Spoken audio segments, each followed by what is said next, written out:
Did I really believe that 15 years of age she could have been responsible for her father's death? Ipswich is tonight's Murdertown.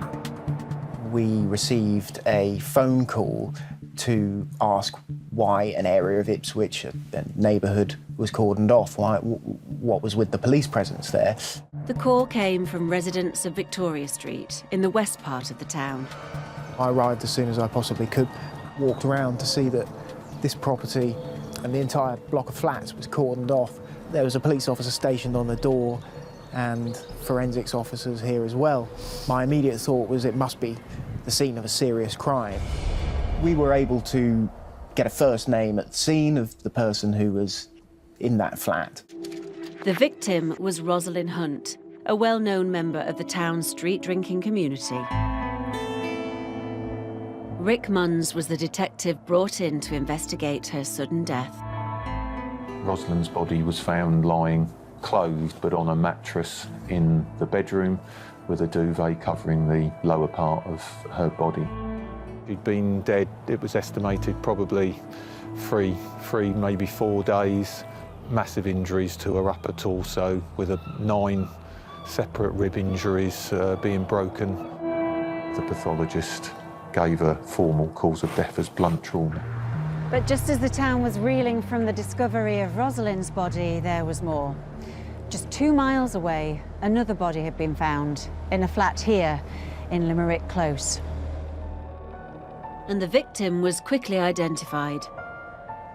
Des Thorpe, a father of 4, one of 11 children, who was known to be another member of the street drinking community.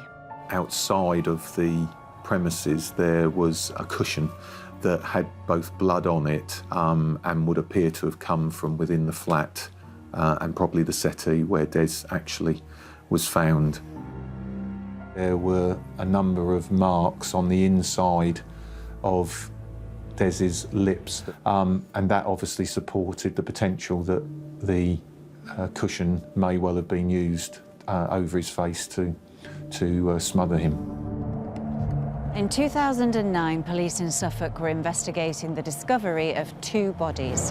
Rosalind Hunt and Des Thorpe had both been found in separate flats in Ipswich. They knew each other and they were part of the street drinking community. We gradually learned more and more about Rosalind. It became more apparent that she was extremely vulnerable. She was fortunate enough to have acquired her own council flat, and other members of the street drinking community congregate there.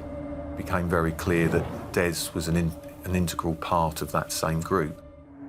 The local community and neighbours were speaking to us, and the name of Paul Clark came up as part of that group that had potentially been violent towards Rosalind, Rosie Hunt.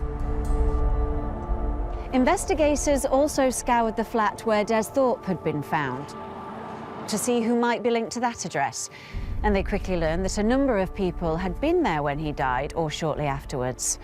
One of them was a familiar face, Paul Clark, and there was another person apparently present too, Des's 15-year-old daughter, Lorraine Thorpe.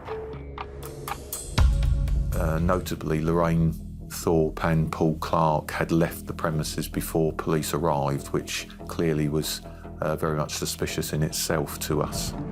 One witness reported having a conversation with Lorraine, saying that her and Paul Clark had physically frog-marched Rosalind across to Paul Clark's flat at Mountbatten Court, and it appears that she was then held in his flat as a hostage for certainly probably 2 days. There continued to be a number of people that visited the premises, and those people gave quite detailed statements as to some of the assaults that were taking place regularly, almost as if Clark and Lorraine were bragging or showing people what they'd done and what they were capable of.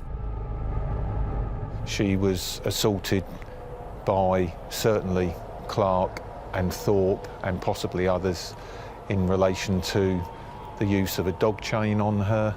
She had a cheese grater put to her face and used on her face.